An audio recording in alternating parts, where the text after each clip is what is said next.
BBCN's Dan Williams reports. Belvedere Auto Plant, situated some 100 kilometers from Chicago in the U.S. state of Illinois, found empty. Stellantis made the decision. ये जो आपके सामने दृश्य है ये एक दुर्लभ दृश्य है। 2025 में रेडियो चल रहा है और रेडियो में भी शॉर्टवेव बैंड चल रहा है और शॉर्टवेव बैंड पर भी एक अंग्रेजी का प्रसारण चल रहा है और ये सब हो रहा है एक पॉकेट रेडियो में। कमाल की बात है। ऐसे ही इस पॉकेट रेडियो का आज रिव्यू वीडियो है। ये है वेंजरे Y706 रेडियो। अगर आपने इसका इंट्रोडक्शन वीडियो नहीं देखा था तो पहले उसको देखिएगा, लिंक डिस्क्रिप्शन में है। तो चलिए शुरू करते हैं साथियों।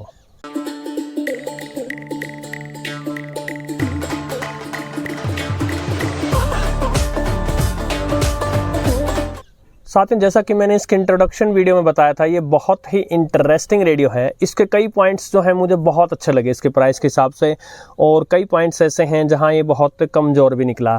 इन सभी को हम डिस्कस करेंगे इस वीडियो में। रिव्यू वीडियो जो हैं वो इस चैनल की जो है ख़ास पहचान है। यहाँ पर मैं अपना पूरा जोर लगा देता हूँ, मेरा बेस्ट जो है वो निकल कर आता है रिव्यू वीडियोस में। और कोई भी रिव्यू वीडियो हो उसमें आपको अनेक प्रकार की जानकारियां भी प्राप्त होती हैं। तो इस रिव्यू वीडियो में भी, चाहे आप ये रेडियो लें या न लें, किंतु ये रिव्यू वीडियो देखना आपके लिए डेफिनेटली जानकारी भरा रहने वाला है। सबसे पहली बात ये कि ये DSP बेस्ड एक एनालॉग रेडियो है और जितने भी पॉकेट रेडियोस मैंने आज के समय बन रहे हैं वो देखे हैं, ये सभी के सभी 100% DSP बेस्ड हैं। प्योर एनालॉग में मैंने कोई भी पॉकेट रेडियो नहीं देखा है। यदि आप नहीं समझते हैं कि एक प्योर एनालॉग रेडियो और एक DSP बेस्ड एनालॉग रेडियो में क्या अंतर होता है तो लिंक में डिस्क्रिप्शन में दे दूंगा लिंक, वहां जाकर आप उस वीडियो को देख सकते हैं। डेमो के साथ बताया है। विड्थ में है ये 3 इंच से थोड़ा सा कम, हाइट में है ये 5 इंच से थोड़ा सा कम और डेप्थ में है ये 1 इंच से थोड़ा सा ज़्यादा। इसका भार है 200 ग्राम। जो एंटेना दिया है ये दुबला पतला सा है, ये कुछ 9.5 इंच का है। एंटेना से संबंधित कुछ बहुत ही महत्वपूर्ण बताऊंगा आपको वीडियो में आगे। जैसा कि मैंने इसके इंट्रोडक्शन वीडियो में बताया था, अमेज़ॉन USA से ये रेडियो मिलता है। उस समय, उस दिन जब मैंने चेक किया था तो कुछ 1300 रुपये का मिल रहा था। मैंने अब फिर से चेक किया एक ही दिन बाद और अब वहाँ भारतीय रुपयों के हिसाब से लगभग 1000 रुपये में मिल रहा है। ये अमेज़ॉन इंडिया पर यही रेडियो 3400 रुपये का मिल रहा है। 3400 रुपये में एक्सेस डेटा D109 आ जाएगा। One of the finest radios में से एक है। तो 3400 रुपये में अमेज़ॉन इंडिया से लेना इसको बिल्कुल भी रेकमेंडेड नहीं है। ऐसी गलती मत कीजिएगा। इसके बॉक्स में निकल कर आया था रेडियो, एक कैरी स्ट्रैप, एक पन्ने का यूज़र मैनुअल जिसमें इसके जो स्पेसिफिकेशंस हैं, स्पीकर जो उसकी स्पेसिफिकेशन है या इसका साइज़ वगैरह है, कुछ भी मेंशन नहीं। और साथ में आई थी ये चार्जिंग केबल। अब मैंने इसको इंटरेस्टिंग बोला था इस रेडियो को, देखिएगा ये type A to mini USB है। आजकल टाइप C चल रहा है, उससे पहले माइक्रो USB था और उससे पहले ये मिनी USB थी, यानी कई जनरेशन पहले का चार्जर। अभी अपने आप में सरप्राइजिंग है। मैंने इस रेडियो के बारे में पता करने का प्रयास किया। ये रेडियो ज़्यादा पुराना नहीं है, 2 साल पहले रिलीज़ हुआ होगा। तो ऐसे समय में, आज के समय में और मिनी USB देना, बट देन इसके प्राइस को देखते हुए हो सकता है कि ये कॉस्ट कटिंग का एक तरीका हो। यदि बात करें इसके बटन्स एंड पोर्ट्स की और कुछ और स्पेसिफिकेशंस की, तो इसमें आपको रेडियो के साथ साथ ब्लूटूथ मिलेगा और साथ में TF कार्ड, USB वगैरह के ऑप्शंस मिलेंगे। ब्लूटूथ वर्जन 5.3 दिया गया है। ये बड़ा इंटरेस्टिंग है अगेन, क्योंकि मैं जितने भी इस प्रकार के रेडियोस देखता हूँ, यदि वो ब्लूटूथ के साथ आते हैं तो ब्लूटूथ 5.0 पर आते हैं। एक और इंटरेस्टिंग बात इसमें यह है कि इसमें 3 बैंड दिए हैं, FM, medium wave, short wave. तो पॉकेट रेडियोज़ में यूजुअली आपको शॉर्ट वेव मिलता ही नहीं। पॉकेट रेडियोज़ में यूजुअली ब्लूटूथ वगैरह ये सब चीज़ें भी नहीं आती, केवल AM FM आते हैं। तो उस हिसाब से देखते हुए भी ये जो है एक इंटरेस्टिंग रेडियो है। एक और बात जो इसको इंटरेस्टिंग बनाती है वो इसकी विड्थ, जो कि 1 इंच से भी ज़्यादा है। यानी ये पॉकेट रेडियो तो है, लेकिन ये डेफिनेटली शर्ट की ऊपर वाली पॉकेट में फिट नहीं होगा। बट ये जो विड्थ है ये इसको रखे रहने के लिए जो है अच्छा बेस प्रोवाइड करती है, जल्दी से गिरता नहीं है, वरना पॉकेट रेडियो फटाफट गिर जाते हैं। एक और चीज़ जो इसको इंटरेस्टिंग बनाती है वो है इसके पावर ऑप्शंस। या तो आप जो ये पुराने नोकिया के फ़ोन्स में बैटरी आती थी BL5C बैटरी, ऐसी बैटरी लगा सकते हैं इसमें, या फिर यहाँ जगह दी गई है आप 3 पेंसिल सेल्स AAA सेल्स जो होते हैं, जो रिमोट में छोटे वाले सेल डलते हैं, वो लगा सकते हैं। और तीसरा, आप इसको सीधा डायरेक्ट अडेप्टर से भी चला सकते हैं जो 5 वोल्ट का हो। साथ ही बैक साइड में स्पेसिफिकेशंस हैं, कंपनी नेम, मॉडल नेम, तीनों बैंड्स और बैंड्स पर स्पेसिफिकेशंस। AM पर 530 से 1600 किलोहर्ट्ज़, यानी भारत के लिए या यूरोप के लिए समझ लीजिए पूरी रेंज मिलती है। अब ये रेडियो ज़्यादातर अमेज़ॉन USA पर बिकता है, लेकिन वहाँ वाली पूरी रेंज नहीं है। ये अगेन एक सरप्राइजिंग बात है इसके लिए। FM पर फुल रेंज मिलती है 88 से 108 मेगाहर्ट्ज़ और शॉर्टवेव पर 6.5 से लेकर 18 मेगाहर्ट्ज़। अब 18 मेगाहर्ट्ज़ यानी यहाँ आपका 16 मीटर बैंड आ जाता है, और 6.5 इससे थोड़ा सा आगे चलकर 41 मीटर बैंड है। 6.5 से थोड़ा सा पीछे अगर चलते 6.2 के आसपास तो 49 मीटर बैंड आ सकता था, लेकिन वो इसमें कवर्ड नहीं है। यानी इसमें आपको मिलता है 16, 19, 22, 25, 31 से 41 मीटर बैंड्स। और आज के 99% रेडियोज़ की तरह मेड इन चाइना है। इसकी लेफ़्ट साइड में 3.5 mm हेडफोन जैक दिया गया है। हेडफोन पर साउंड कैसा है, जैसा इसके स्पीकर का साउंड है, उस पर हम थोड़ी देर में आने वाले हैं, एग्जैक्टली वैसा है। साथ ही चार्जिंग पॉइंट या इसको डायरेक्ट रेडियो पर प्ले करने के लिए पॉइंट है DC 5 वोल्ट के लिए, और जैसा कि मैंने बताया था मिनी USB चार्जिंग पोर्ट है ये। और ये आपको सेलेक्टर दिया गया है, या तो आप इसे रेडियो पे कर सकते हैं या MP3 पे ले जा सकते हैं। MP3 पर ले जाने पर इसमें ब्लूटूथ या दूसरे फंक्शन जो MP3 प्ले के हैं वो ऑन हो जाएंगे। टॉप साइड में आप USB लगा सकते हैं, TF कार्ड लगा सकते हैं, हालांकि मेंशन नहीं है, लेकिन यूजुअली जितने भी रेडियो जाते हैं ये 32 GB तक का TF कार्ड प्ले कर सकते हैं। इसकी राइट साइड में ट्यूनिंग व्हील है, सॉफ्ट ट्यूनिंग है, ज़्यादा हार्ड नहीं है ट्यूनिंग, और बैंड सेलेक्टर स्विच है FM AM यानी medium wave, short wave. Front side में जो इसकी लुक है वो रिट्रो रेडियोज़ जैसी है, पुराने ज़माने के रेडियो जैसे बनाने का प्रयास किया है। मेटल का सा दिखने वाला, हालांकि ये भी मुझे प्लास्टिक ही लगा। एक स्ट्रिप है, इधर USB प्ले के लिए जो है फॉरवर्ड या बैकवर्ड या प्ले पॉज के बटन्स हैं। वॉल्यूम की नॉब है जो इसका ऑन ऑफ स्विच भी है, और तीनों बैंड्स के लिए जो है ये फ्रीक्वेंसी डिस्प्ले पैनल है। पॉकेट रेडियोज़ में ये काफ़ी छोटा होता है, यानी स्टेशंस बहुत क्लोज होते हैं, ये कोई अपवाद नहीं है। अब यहाँ एक LED इंडिकेटर भी दिया गया है, बट सरप्राइजिंगली ये ट्यूनिंग LED नहीं है। जब आप MP3 प्ले पे करते हैं तब ये ब्लिंक करता रहता है ब्लू लाइट में, या चार्जिंग के टाइम काम आता है ये। इसका स्पीकर जो है वो 3 वोट पावर का है, अच्छा खासा लाउड जा सकता है। और यहाँ कुछ पेक्यूलियर चीज़ें बताता हूँ आपको, जो आज के जो इस टाइप के जो रेडियो जाते हैं उन जैसा भी है कुछ मायने में, और कुछ खास बातें बताता हूँ इसके साउंड की। पहली बात, अनेक दूसरे जो इस टाइप के पॉकेट रेडियो आते हैं DSP बेस्ड, उनकी तरह अगर आप इसका वॉल्यूम कम कर रहे हैं और मिनिमम कर देते हैं तो ये रीसेट हो जाता है। यानी अगर ब्लूटूथ पे है तो दोबारा से कनेक्शन सेट करेगा, TF कार्ड पे है तो भी चलता चलता बंद हो जाएगा। आपको ऑफ करने की जरूरत भी नहीं है, आपने केवल मिनिमम कर देना है वॉल्यूम, और जब आप इसको वापस बढ़ाते हैं तो ये फिर से रिस्टार्ट होता है। लकीली रेडियो पर ऐसा नहीं होता।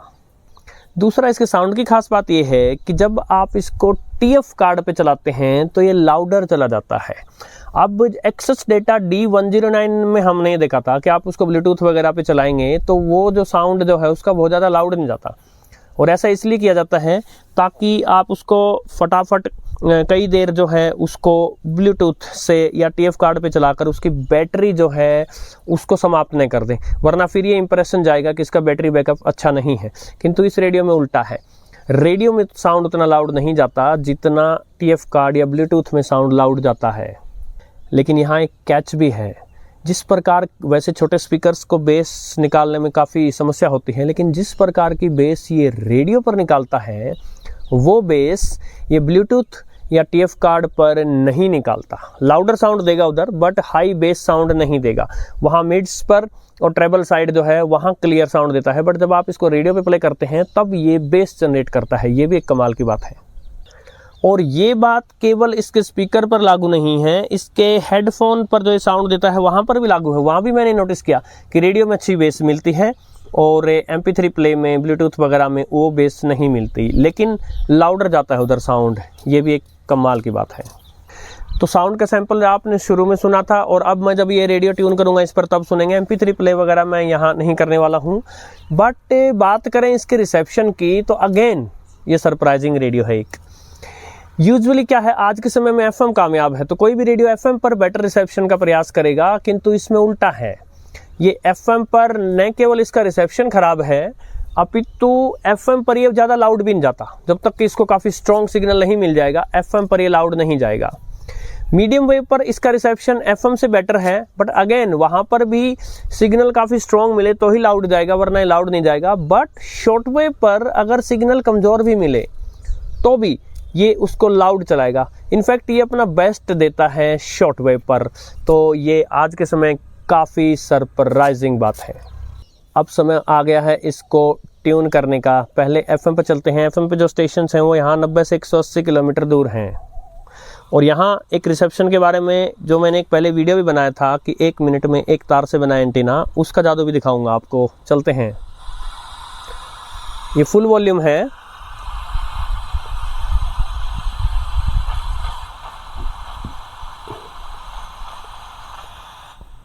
एक तो ट्यूनिंग डायल छोटा है, ऊपर से DSP बेस्ड रेडियो है, तो आपको बहुत ही धीमे धीमे ट्यून करना होता है। कुछ ही देर पहले बारिश आई थी, रिसेप्शन कंडीशंस खराब हैं।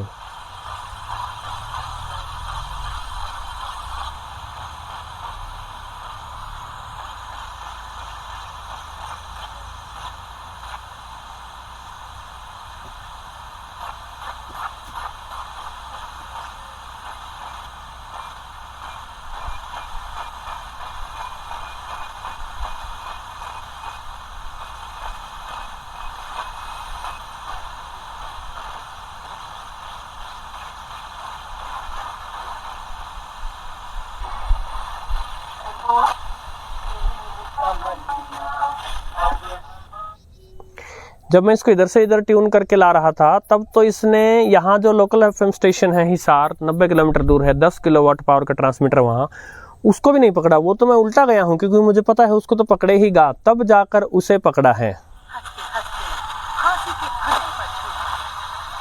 सो देखिए वो स्टेशन जिसे आज तक कोई ऐसा रेडियो नहीं जिसने नहीं पकड़ा हो, उसको पकड़ने में इतनी स्ट्रगल, इतना ख़राब FM जो है मैंने शायद ही किसी रेडियो में देखा हो। लेकिन मैंने आपको एक दिन ये जुगाड़ बताया था, ये एक तार मैंने आपको बताया था कि कैसे इन एंटेनाज की हाइट बहुत ही कम होती है और यदि इनको एक तार मिल जाए तो ये वंडर्स कर सकते हैं। सो अब मैं क्या करने वाला हूँ, मैं इसके एरियल के साथ जस्ट ये तार ऐसे लगाने वाला हूँ और फिर आप देखिएगा। स्वयं ही मुझे हिंदी अक्षरों का बोध कराया और फिर एक मौलवी साहब के मकतब में उर्दू पढ़ने के लिए मुझे भेज दिया गया। वहां से मैंने 4th जमात पास की। इस प्रकार आप इसे देख सकते हैं। अब ये तार लगाकर मैं प्रयास करूंगा कोई दूसरा स्टेशन इसको पकड़वाने की। इवन उस तार के साथ जो है इसने कोई भी दूसरा FM स्टेशन पकड़ने से मना कर दिया है। कुछ तो बारिश भी हो रही चारों तरफ, तो ऐसे में जो है FM सिग्नल अवरुद्ध हो जाता है। और कुछ जैसा मैंने बताया इसका FM रिसेप्शन है ही हॉरिबल। मीडियम वेव पर चलते हैं। शाम का समय है, कुछ 6:30 हुए होंगे।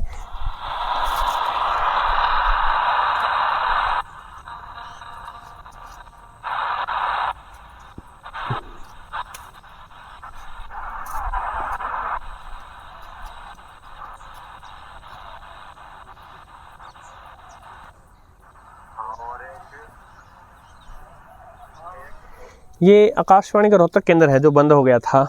अनेक साथियों को अभी तक नहीं पता चला है कि फिर से चालू हो गया है। इसका टावर गिर गया था, बट नया जो टावर लगा है वो पहले वाले टावर जितना पावरफुल नहीं है, ये अंदेशा लग रहा है।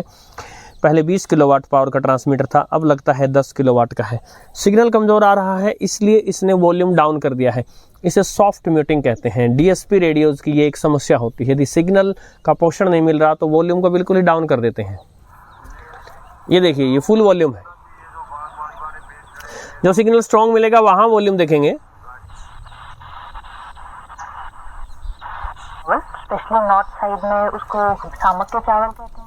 ये आकाशवाणी इंद्रप्रस्थ है, यहाँ सिग्नल स्ट्रॉन्ग मिला है तो देखिए वॉल्यूम भी पहले से लाउड आया है। छोटा दाना होता है, पेट के लिए बहुत अच्छा होता है और आयरन की मात्रा इसमें बहुत ज्यादा होती है। उसके बाद आता है, एक चीज मैं जरूर कहूंगा, इस रेडियो ने डिसेंट बेस निकाली है। यहाँ छोटा स्पीकर होते हुए भी डिसेंट बेस, रिस्पेक्टफुल बेस निकाली है, उसके लिए हैट्स ऑफ। बहुत ज्यादा जाने नहीं जाते मगर हमारी बॉडी के लिए एंटी कैंसरस का काम करते हैं। उनका नाम है प्रोसो, जिसको बिहार से।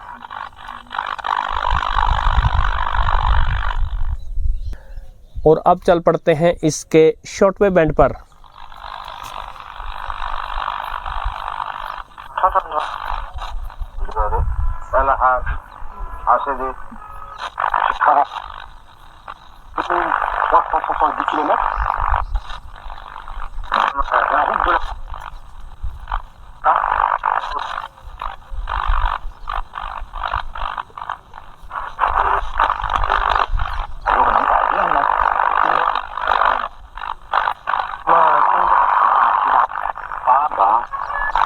Against terrorist organizations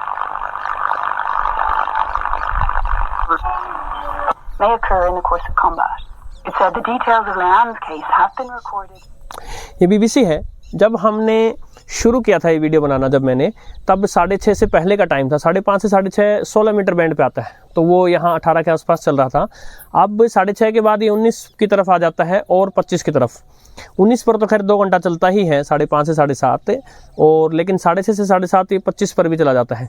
तो यहाँ 19 मीटर बैंड में हमें ये BBC मिला है। शॉर्टवेव पे मैंने नोटिस किया, चाहे सिग्नल पीछे से खराब आ रहा हो, कमजोर सिग्नल हो, तो भी ये साउंड को जो है लाउड रखने का प्रयास करता है।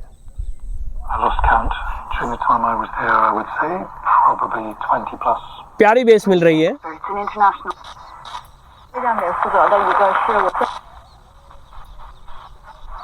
跟赛后就说这个建亮说到了，第一个就是训练。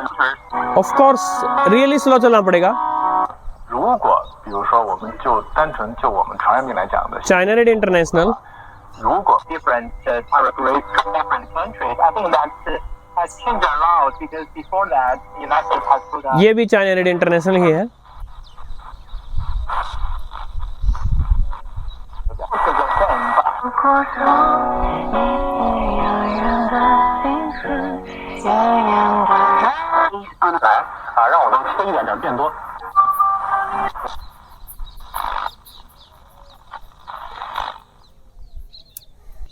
ऑल राइट, सो हमने देखा शॉर्ट वेव पर जो है ये ब्यूटीफुली अपने आप को प्रेजेंट करता है, मीडियम वेव पर जस्ट एवरेज कहूँगा, और FM पर पुअर कहूँगा मैं इसे।